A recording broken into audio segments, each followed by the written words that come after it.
57% des téléspectateurs de TF1 ont voté non. Ah oui. Bon, alors évidemment, c'est un petit indice.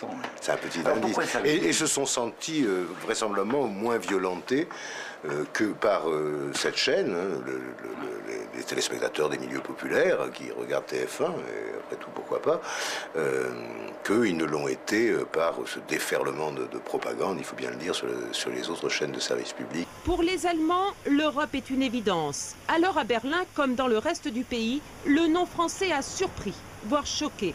Les Français sont accusés d'égoïsme et certains voudraient bien que l'Allemagne se trouve un autre partenaire. On peut beaucoup demander aux Allemands, mais on ne peut pas leur demander d'aller avec la France dans le mur. Un grand quotidien conservateur tente d'expliquer à ses lecteurs les particularités de la politique hexagonale. Ici, on ne comprend pas pourquoi la majorité de la gauche française a voté non. La gauche en Allemagne a aussi peur d'un capitalisme trop libéral ou néolibéral, mais elle ne fait pas l'association entre cette constitution et le menace néolibérale.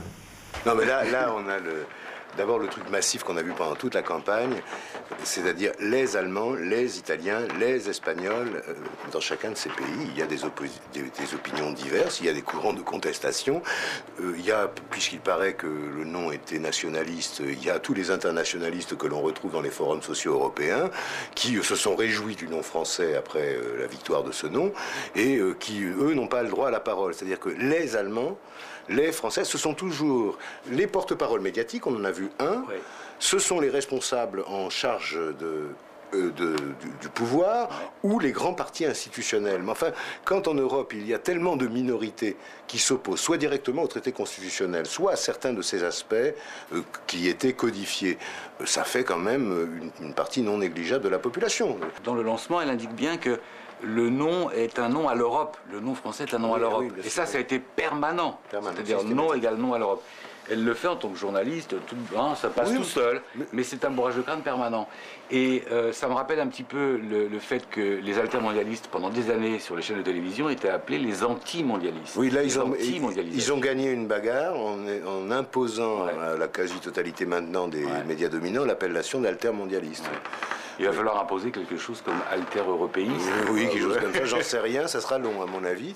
Mais ce qui est intéressant chez cette journaliste, ça je n'ai pas repéré en le regardant, mais c'est chez tous les autres, c'est que ça fait partie des automatismes de langage et de pensée inculqués à des journalistes qui, le cas échéant d'ailleurs, ne pensent pas vraiment ce qu'ils disent. Il est désormais de bon ton de dire que si la France a tué le traité, les Pays-Bas ont enfoncé les clous de son cercueil. Nous en avons aussi, je veux dire, il n'y a pas les mauvais journalistes qui pensent à des catégories toutes faites et nous qui en serions exempts, mais ce sont des automatismes qui sont installés depuis des années. Donc être contre le traité européen, c'est évidemment être contre l'Europe. Ça n'est même pas à démontrer, il suffit de le dire. Alors à vos côtés pour défendre le non, il y avait aussi l'extrême gauche, Olivier Besancenot. Est-ce que vous avez aussi ce discours, j'allais dire, triomphaliste et est-ce que vous vous réjouissez pour la France, une France qui sera tout de même isolée dans l'Europe, en tout cas qui l'est aujourd'hui? Tout à coup, l'Europe n'existait plus, la France n'existait plus vraiment non plus, on était au bord de l'apocalypse. Donc il y a une dramatisation, une vengeance aussi de cette manière. Moi je le ressens comme ça, vous avez voté non, maintenant assumez, démerdez-vous, et l'envie de foutre la trouille, un peu revanchard, quoi.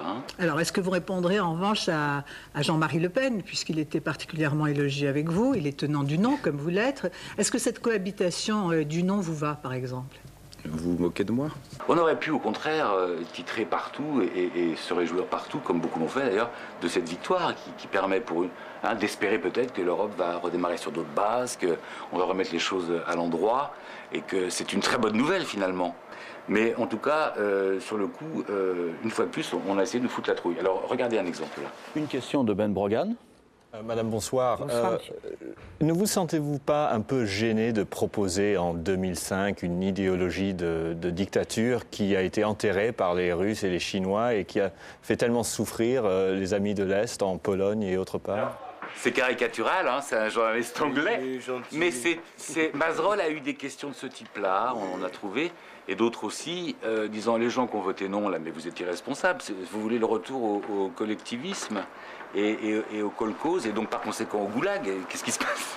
Oui, une des choses sur lesquelles nous on attire l'attention autant qu'on le peut, c'est que tous ces commentateurs politiques sont prêts à dire qu'il y a une crise de la représentation, il y a une anégociation entre les représentants politiques et les peuples, il y a les séismes électoraux qui mettent en évidence que les gouvernants ne sont pas représentatifs ou reconnus pour représentatifs. Ça d'un côté. D'un autre côté, les sondages de crédibilité des médias, qui montrent qu'ils sont en difficulté pour de bonnes et de mauvaises raisons. Il y a une érosion, en tout cas. Une érosion. Il ne leur vient pas à l'idée, c'est quand même pas une idée géniale, de dire que c'est la même crise. Que les mêmes raisons qui font que un certain nombre de partis institutionnels ne recouvrent pas l'éventail des positions politiques qui existent dans le pays, c'est exactement les mêmes que l'on trouve dans le champ médiatique, où ça ne se pose pas en termes de représentation, mais en termes de pluralisme. Et donc, c'est ce déficit absolu de pluralisme qui est en question. Quand, pour avoir l'avis du peuple anglais, on invite un journaliste du Daily Mail, hein, c'est bien le Daily Mail, sauf erreur, bon, ça va, on a vu, quoi. Allez, extrait suivant. Il fallait voter pour l'Europe ou contre l'Europe. Les gens ont tout mélangé. Mais c'est un ramassis de conneries. Mais non, c'est vrai. Je suis... Mais attends, à la maison, tu sais qu'à la maison... J'ai honte de la crainte. À la maison, je vais te montrer la taille. Alors c'est pas n'importe qui, c'est Christine Bravo qui a produit et présenté, animé pendant longtemps l'émission... il y aurait beaucoup à en dire, Union Libre, qui a pas mal contribué à ridiculiser l'idée européenne, je trouve. Alors là on a atteint les sommets de la télévision. Là. On a affaire à l'émission typique de Mélange des genres, où on ne sait plus si on a affaire à de la variété ou du divertissement. La diversion, en tout cas. Ou de la discussion, ou le ton hargneux qu'aucune émission politique ne peut se permettre est de mise parce que ça participe de la mise en scène, animé par des gens qu'ils soient favorables ou défavorables au traité, comme celui qu'on a entendu qui était défavorable au traité ou qui pensait que le non n'était pas l'expression d'un populisme ambiant, participe à une mise en scène qui est une mise en scène particulièrement inquiétante, auquel participent quand même, il faut le dire, un certain nombre de contestataires, ce qui soulève quelques questions, parce qu'à partir du moment où ils se sont compromis dans ce genre d'émission, on se demande de quelle critique des médias ils vont être encore capables. On ne peut pas pleurnicher quand ce sont... Tu parles de qui, qu'on comprenne bien? Ah, ben, je n'ai pas de nom précis à donner. Ça va d'Olivier Besancenot à Mélenchon. Jean-Luc Mélenchon, l'homme qui a dit non.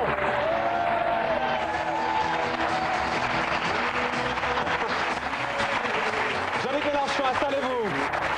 Je vous présente pas Jean-Michel Apathy. Bonsoir Jean-Michel, qui va tracer votre portrait.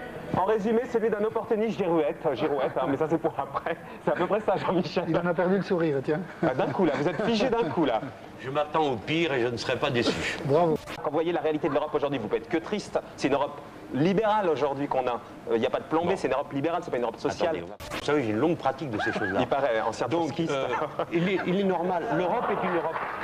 Non, on va pas applaudir toutes les 32 secondes, si vous voulez. Aucun leader politique ne devrait accepter de quelque position qu'il défende. Bon, ne devrait accepter de passer dans des émissions dans lesquelles vous avez un espèce de roquet qui pose des questions à 150 à l'heure, empêche la personne de répondre, l'accuse ensuite de ne pas avoir répondu, organise un procès, organise une claque. Donc comment vous allez faire? À part ne pas être d'accord, c'est gentil, mais comment vous allez faire? Vous me laissez parler ou c'est vous qui faites les questions? Je vous pose des questions et vous n'arrêtez pas de me répondre que vous ne voulez pas me répondre. Donc. Sur le non. Oui, vous faites que poser des questions. Et j'attends vos réponses. Tous ceux qui nous regardent comprennent bien que vous ne faites que poser des questions. Absolument, mais moi j'attends vos réponses. Hein. Oui, mais...